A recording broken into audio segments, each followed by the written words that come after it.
Tämän päivän aiheena olisi 1 000 000 näyttökerran tulot. Fiat Pökökoira nukkuu tässä vieressä. Joo, hyvä. Eli tosiaan sai sen 1 000 000 näyttökertaa nyt rikki tästä vähän aikaa sitten, niin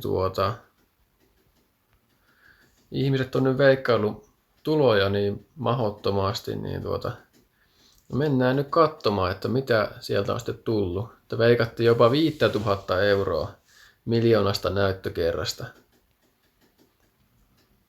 Ja ei muuta tämmöisiä salata, niin mennään nyt katsomaan. Ihan vaan mielenkiinnostakin, että mitä sitä oikeasti on tullut. Ja mullahan tosiaan kaupallistaminen on näillä videoilla päällä ihan vaan sen takia, että mä pystyn jatkossakin tekemään näitä videoita.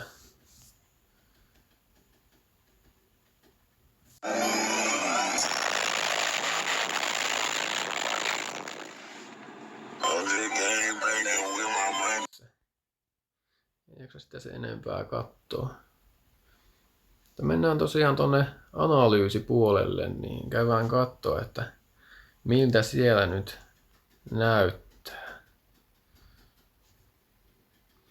Täällä on nyt viimeisen 28 päivä statsit tässä nyt näköisellä.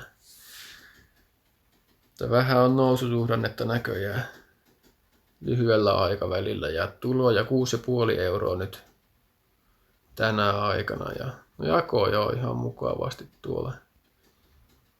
Eniten katsottu nyt Suomessa ja sitten Yhdysvalloissa. Ja miehiä 100%, se on aika hyvin. No joo, mutta eihän tämä meitä kiinnostavaa, laitetaan täältä tuo koko elinkaari. Mennään tätä katsomaan. Niin. No nyt näyttää vähän erilaiselta jo. Katseluaikaa ihan mukavasti ja näyttökertoja tuo reilu 1 000 000 ja arvioidut tulosi 288 euroa 1 000 000 näyttökerrasta, että ei ole kyllä mikään niin kovin suuri summa. Ja kun veikattiin 5 000, niin tuo aika vähän niin kuin siihen verrattuna justiin. Mutta olisihan se eri asia, jos ne katselukerrat olisi vaikka Yhdysvalloista tai jostain. Niin. Jakoja tuolla on ihan mukavasti 10 000 ja tilaajia tullut reilu 3 000 ja tykkäyksiä melkein 10 000. Ja eniten katselukertoja Yhdysvalloissa ja sitten on vasta Suomessa. Ja nyt on naisiakin 1,6%, että se on vähän noussut se naistenkin osuus tossa. Mutta joo, tässä se nyt oli. Eikä ei näillä YouTube-videoilla sinällään rikastu niin kuin moni voisi ajatella. Ainakaan tämmöisellä näyttökerrolla vielä.